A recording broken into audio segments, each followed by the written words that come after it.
All right, guys, let's get right to it. Let's take a look at everything that comes in the box for this monitor. So just to be clear, this is the Magedok. This is a 15.6-inch touch portable screen monitor. It is going to include a USB-C to USB-A cable. You also receive an additional USB-C to USB-C cable with it as well. You receive a full HDMI to HDMI cable. Depending on which device you're going to be connecting it to, all of these accessories are really good to have. It also comes with some replacement screws. I'm not really sure what those are used for, but it does come with a charging block. Now that I am very happy about, because as I mentioned in many of my videos, a lot of the brands no longer provide these bricks for charging. So it's really nice to see, someone who includes that. You also receive this really nice little stylus pen. It does have some actuated buttons on here. This is going to be for drawing, sketching, whatever it is, touchscreen utilization of the tablet. Has a little, kind of like a little clip on here. I don't know if that's magnetic. Nope, I don't think it's magnetic, but it feels really nice in the hand. It feels a lot like one of my Apple pencils in comparison. This is an Apple pencil. This is the stylus. So just handling it, it does feel similar. It does feel similar. Not exactly the same, obviously, but it has a similar feel to it. All right, so as you guys can see, 15.6 inches, metal frame. Let's go ahead and peel this off. You're gonna have to excuse the reflections from the lights in the studio, which give you guys an idea what this looks like here on this side. I want you guys to take notice of the connection ports. You have a mini DP right here. You have your power, full-size HDMI, USB here. You also have a headphone jack, as well as a, that could be for speakers you can utilize as well.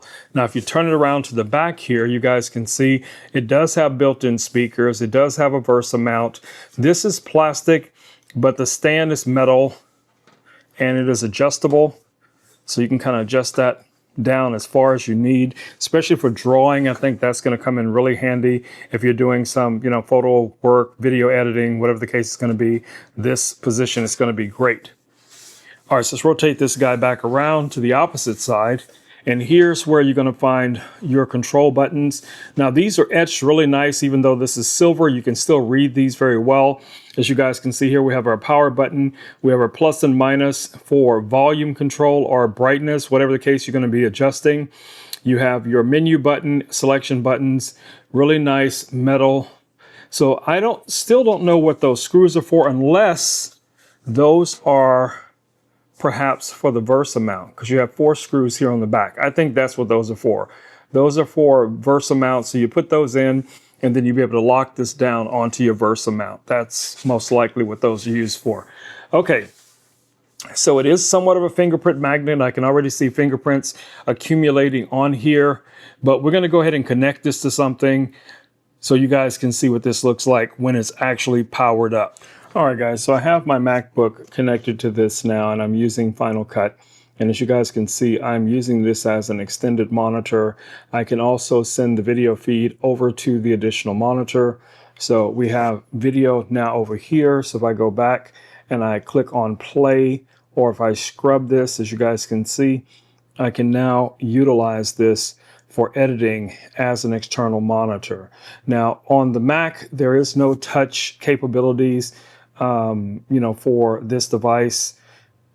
As you see here, you can't actually utilize the touch. That's going to be more of a PC thing.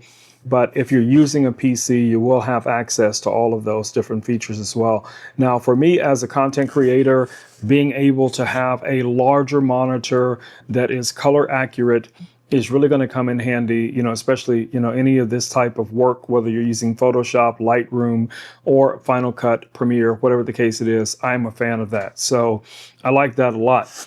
Again, like I said, I don't have PCs to work with, so I'm pretty much a Mac shop. So iPad, iPhone, so on and so on. So we will try this with the iPhone to see what will happen if we just connect this monitor directly to an iPhone and what the end result will be. Let's take a look at that. All right, guys, as you can see, the iPhone is now connected to the monitor as well. Now, of course, most people would want the landscape orientation. Some applications are going to allow for that. So if I go into one of my games here, whether it's playing pool or whatever the case it is, I am seeing that in landscape. As you guys see, you'll also be able to see it in landscape, and you'll be able to go in and play.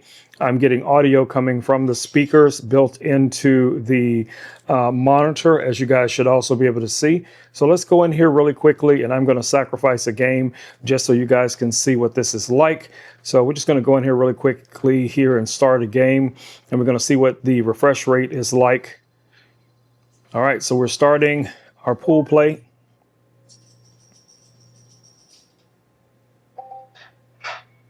All right, so let's get started.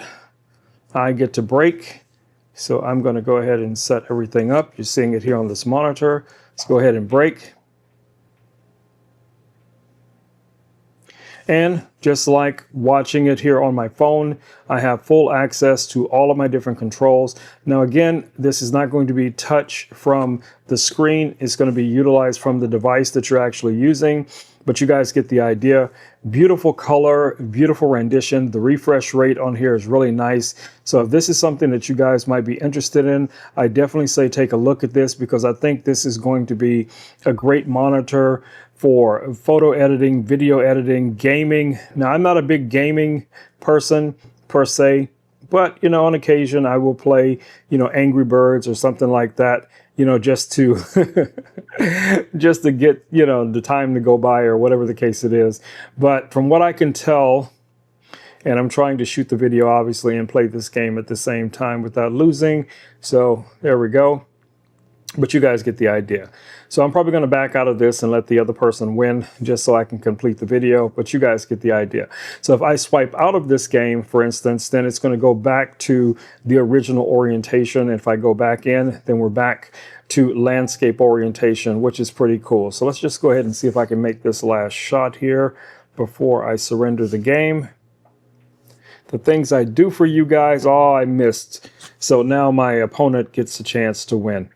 But I'm going to quit anyway and finish this video for you guys. But I wanted you guys to easily see the quality of the video that you're going to get from this monitor. Really, really nice. All right, guys. So it's been your buddy Rome with Rome Knows Tech. As you know, I love this type of tech. Being able to show it to you guys, and theorize how I would use it in everyday workflow. So for me, a monitor like this will be ideal for photo and video editing. Some light gameplay, maybe, usually for gameplay, if you're serious about gaming, you want something with a, faster refresh rate. But you see here, you're looking at it right here, it works. And if you want to be able to utilize this pen, if you're using a PC, you're going to have all of those functions as well, with the different buttons here. The little stylus on here is really nice. It actually comes with two different stylus. This is kind of a felt version of it. And then there's a solid one that comes with it as well. That's going to feel more like the Apple Pencil. All right, guys. So it's been your buddy Rome with Rome Knows Tech, and I will catch you all in the next video. Until then, stay safe. Peace. I'm out.